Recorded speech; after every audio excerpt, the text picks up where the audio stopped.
झूमता गा रहा, प्रभु मिलन की मस्तियों में झूमता मन गा रहा। पाना था जो पालिया और क्या बाकी रहा, पाना था जो पालिया और क्या बाकी रहा, प्रभु मिलन की मस्तियों में।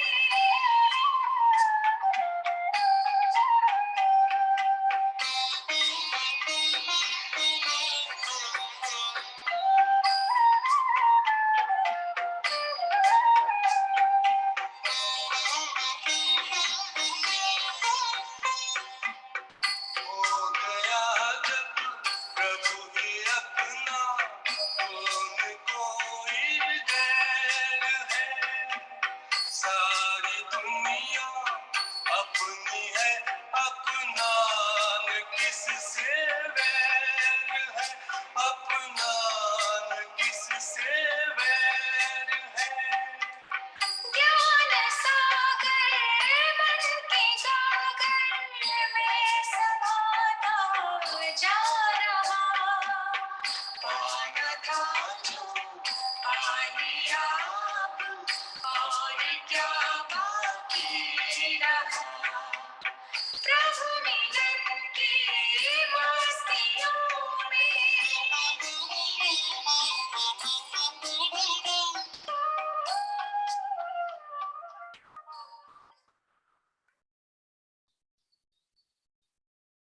Good morning, Om Shanti, and welcome back to Pavitrata series on purity.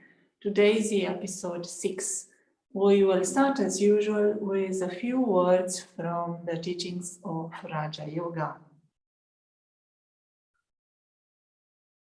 This is from the teachings of 1984, and it says, all the children have become great souls because they have adopted purity, which is a main basis of becoming the greatest of all. Children are the souls, and the Father is the Supreme Father, the Supreme Soul.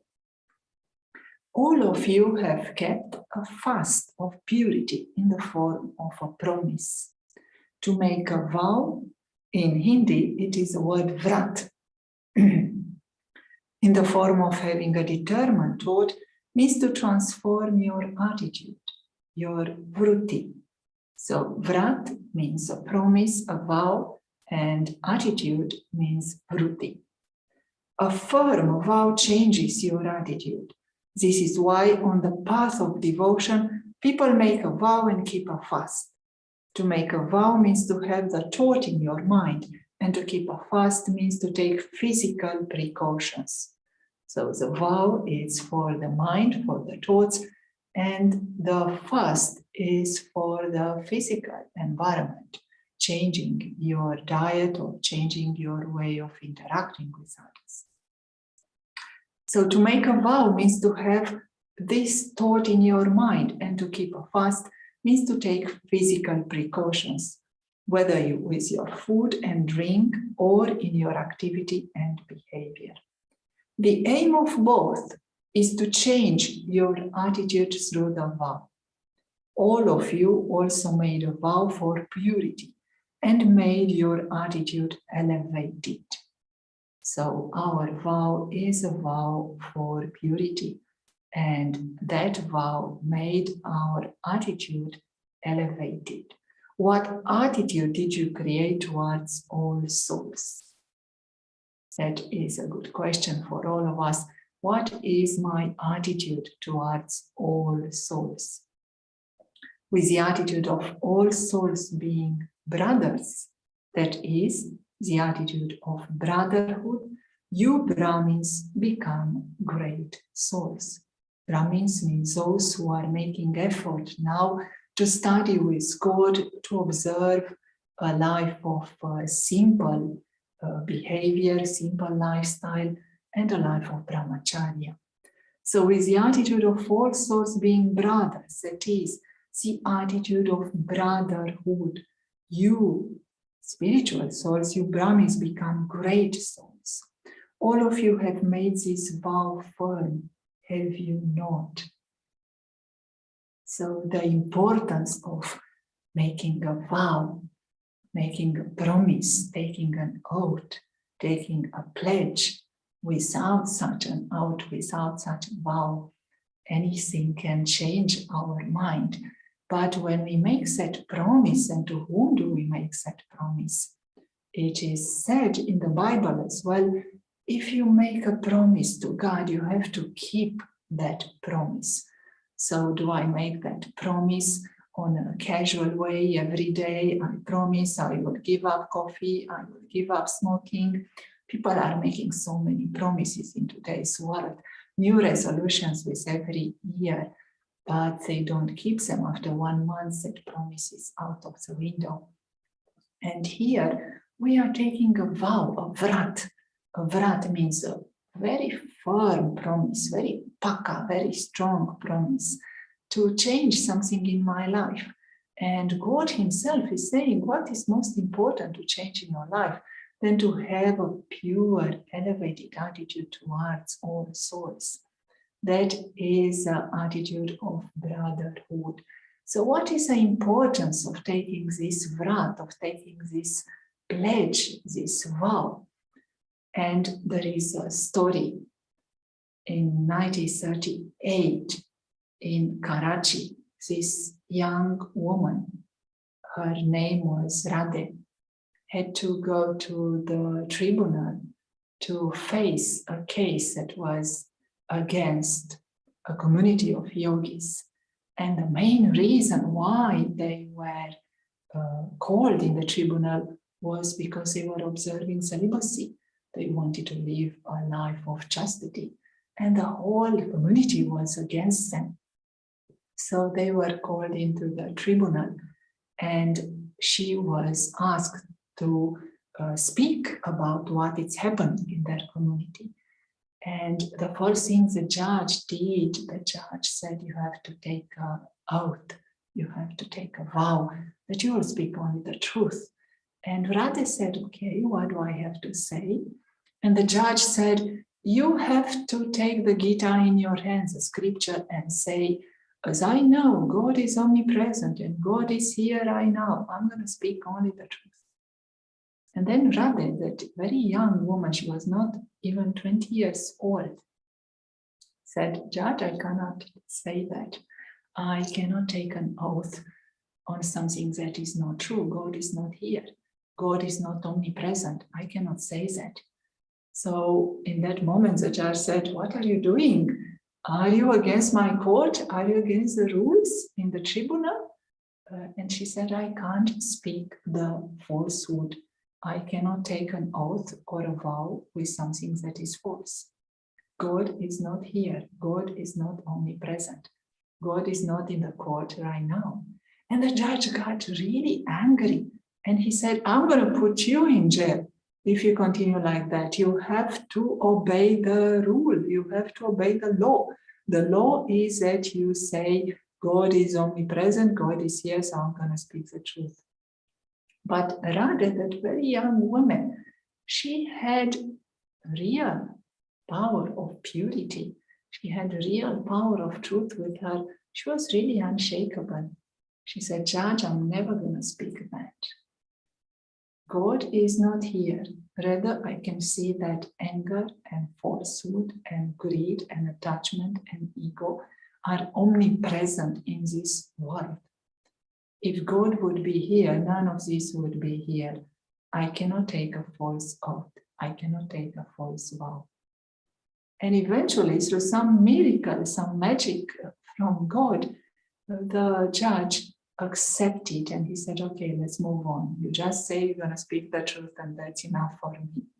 Some touching from God, otherwise, how is it possible for such a young woman to go against all law, all rule, all society decision?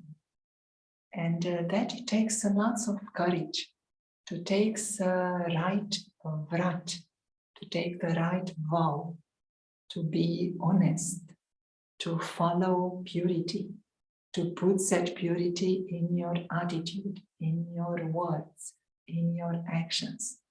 That takes courage. But when there is one step of courage, God will take 1,000 steps towards you to help you. That courage that is required to be authentic, to be who you truly are, that promise that you make to yourself, that I'm not going to speak falsehood, I'm not going to do falsehood, I'm not going to get into that impurity no matter what. And as we discuss, they will come with many reasons. There are 10 reasons that they will come with. First, they will say your body will get sick if you follow brahmacharya or celibacy, or you live a life in chastity. They will say your mind will become corrupted. You're going to have no peace. You're only going to think about that things, impure things, because you are repressing them, they will say. They will say intellectually, you're not going to be able to concentrate. You're not going to be able to have a job. You're not going to be able to have a normal life. Socially, they will say socially, you're going to be alienated. You're going to be isolated. No one will be with you. You're not going to have a family. You're not going to have kids. What kind of life is that? Career, they will say, you're not going to have any career because everyone will see you as being so different.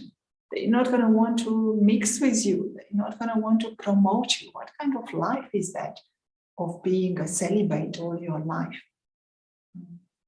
They will say, you're not going to be able to succeed in life. You're not going to know what life is. You're not going to taste life. And Mama, this young yogi from Raja Yoga, from that years, someone asked her, but why are you so much against married life? And how can you make the difference? How do you know what's the difference between married life and sex, lust, and purity? Because you have never been into that. Maybe you should get married first, and then you're going to renounce that if you feel it's not good. And the answer from this very young Kumari, this very young woman, she said, if I'm going to tell you to put your hand into the fire to see how fire is, will you do that? That person said, no, I'm not going to put my hand into the fire. She said, it is the same for me. I don't need to put my hand into the fire to know how marriage is and to know what an impure life is.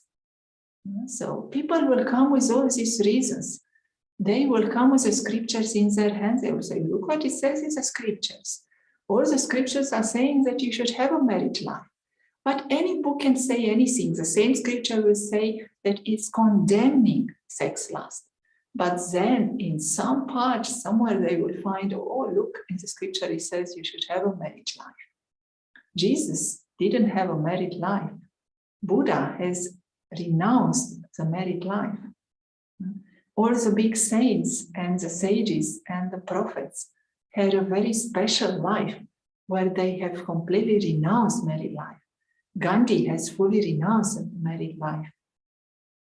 When you understand all of that, you will be able to stand up, take that vrat, take that vow.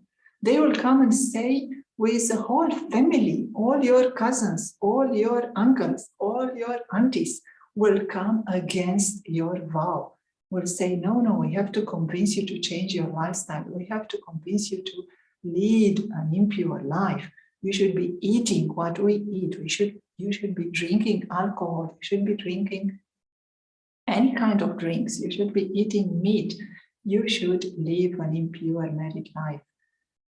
Everyone will come with all that reasons, with all that excuses. They will bring the priest. They will bring the Brahmin. They will bring the rabbin. They will bring everyone to convince you that this is not the right vow for you. This is not the right oath for you. Eventually they will say, God is not here. God is dead. God does not exist. Why are you taking this pledge for? So you have to become very paka, very strong, very firm in your decision. There is a beautiful example of someone who was not into spiritual life, but he did a very beautiful vow. He did take a very beautiful pledge, an oath, and that is Tesla.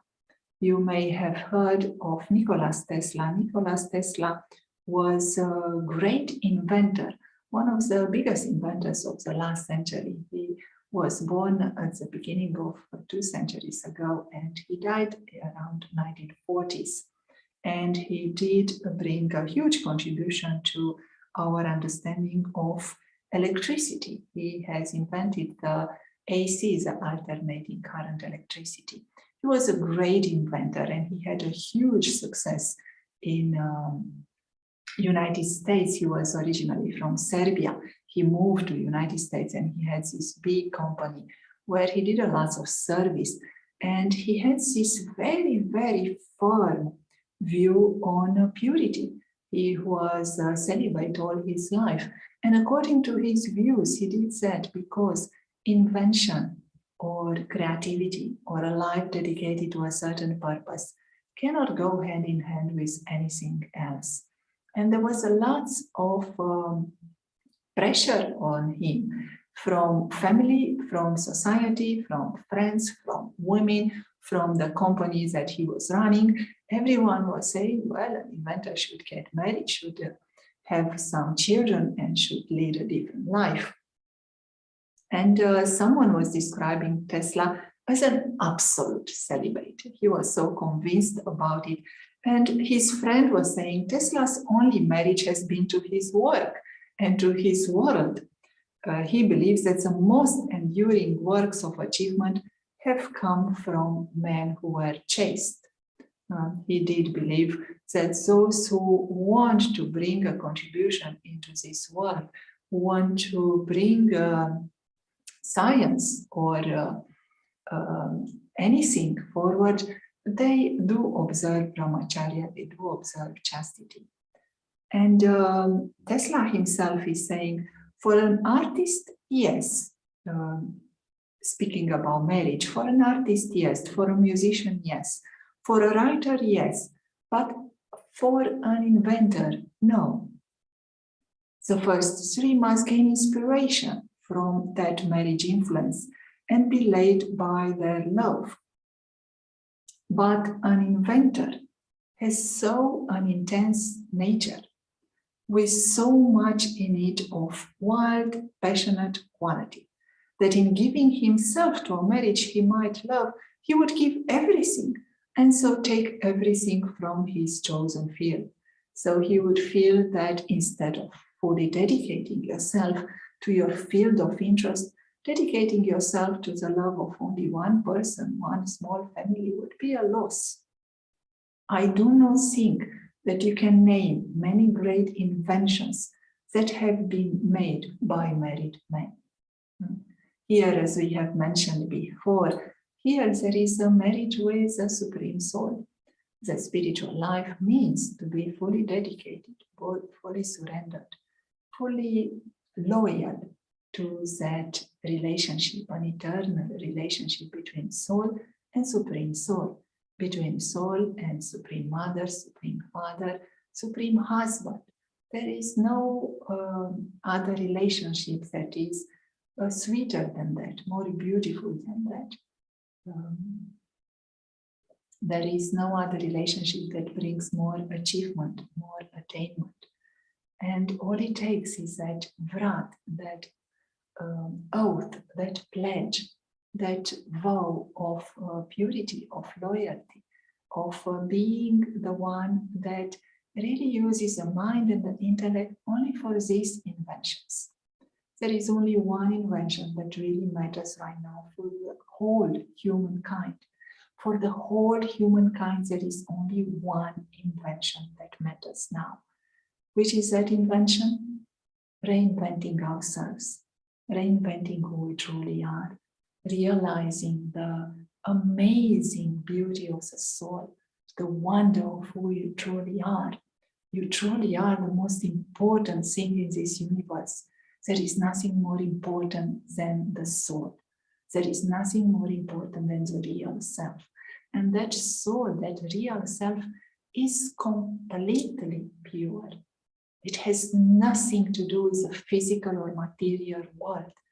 It cannot hold any impurity. It cannot touch a body. It cannot smell. It cannot taste. It is incorporeal, subtle, unearthly, and angelic. We have to reinvent our reality, our eternal, profound, deep reality of being souls, being spirits. This attitude that we are taking, it's first of all an attitude towards the self. We have this attitude, even though it will look as if it is against everyone else. It is an attitude that we take at a time of great need. Now on the planet, there is a great need for purity. You are helping God through your purity. You are helping the Supreme Soul by being pure in your mind, words, attitude, and actions. What more can you contribute to this whole universe by only being pure in your thoughts, your words, your attitude, and your actions? It is very simple. I'll just look at these words, very simple words from Tesla, such a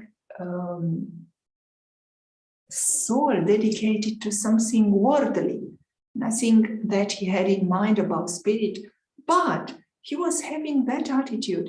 Miss, he was speaking to the ladies who were working in his company. What is it that you are wearing? You cannot wear that. So where I wish you to go to a respectable banker. Such a commitment, such an attitude to help others to see that purity. What would he think if someone from my office should come to him wearing that? How can you be such a slave to fashion? Whatever the fashion designers say is a style you buy and wear. Miss, you are a smart girl. You have good taste. So why did you let the sale lady force a dress like this on you? If you were skilled like my sister, you would not be wearing that sack, but you would make your own decent clothes. You should always follow nature when it is about clothes. Do not let a style designer deform your beautiful body and appearance. Take a car, so not many people will see you. Go to your home and get dressed sensibly and return as soon as possible so you can take this letter. What a vow this soul, Nikola Tesla, took. Without spiritual knowledge, he took such a vow to protect others from impurity, to protect others from impure vision that can fall on that soul when there is ignorance, when there is confusion. Souls may not be aware of what is happening around them, about all the impurity that can come to them. And such a soul took such a vow, such an attitude of brotherhood, an attitude that everyone should be protected around me. Everyone should be aware that right now it is a time for absolute celibacy in our thoughts, in our words, in our attitude, in our actions. This absolute celibacy as an attitude is what is needed for the world to come out of the big mess where we are. Sometimes people may complain, they may say, why are you not joining our party? Why are you not being easy? Come to a party, have a drink, eat something. Why don't you mix with others? There is a nice story that someone was saying that the world right now is like a train that is going straight to a place where there was a bridge and the bridge is not there anymore, and there is a huge cliff and the train will just crash with all the passengers in the train. This is a situation of the world right now. The whole world is a train that is going at the fastest speed towards crash. and all the passengers will crush on that. You are that angel. You are that soul that is observing now purity, helping the whole world with your pure mind, pure intellect, and pure personality. This is the right attitude now. If anyone in that train is asking you to join the party, come and have a party in this train, then have that sense, understands that now the right attitude is not to join the party. That is not the brotherhood attitude. We are not helping anyone by joining their party of impurity, of sex lust, of impure food, of impure drink. Right now, the attitude of brotherhood is to caution our brother souls. The train is going to crash. You have to come out of it.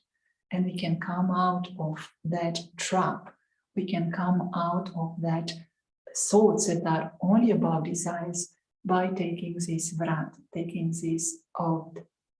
Take this out with God and take it on a truth basis. Be aware of what is really true. Be aware that you are a soul. Understand that you are a soul. And take that vrat, that pledge, that vow with God. Those who are not attracted by the worldly matters, those who renounce the desires and the lust of this world, those who follow the will of God will live forever. And that is the truth. The soul is eternal. It just needs to come back to be aware and conscious. A soul that is awake is a soul that is aware of its eternity. We are eternal, and we are eternally in the highest family with God. Let us finish with 1 minute of music. Thank you for listening. Om Shanti.